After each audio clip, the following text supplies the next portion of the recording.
The reason challenges like today are super relevant for our rangatahi is often because they're challenges that have been sitting in the back of the minds of organisations for quite a bit of time, and they need fresh thinking. And so the ask is that they provide a challenge for us, but also our young people actually provide a really good service for them.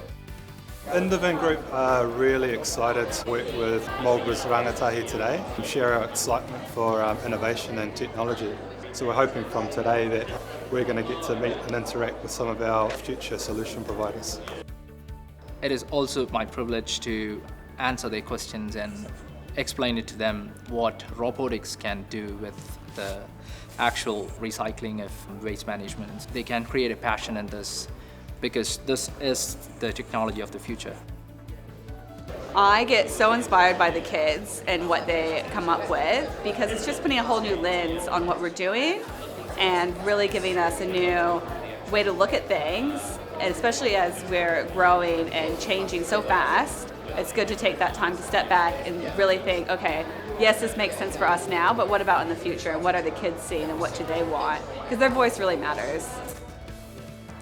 I mean, it's a bit of reassurance, that no matter what, the industry and the sector is going very well. It's thriving, so there's lots of job opportunities and just attracts more people to the region. As much as we don't have much experience in the area we're focusing on, we still have come up with quite what we think is a strong idea. So it's kind of like, even if you don't know much, you can still put things forward and contribute. We know that Marlborough has a wealth of primary industries, lighting the fire of actually maybe you could go down that route. Career-wise, test it out, see that maybe there's other pathways into future careers that normally women don't get into. The vocational side of things as a genuine pathway, as a valued pathway for our students is huge.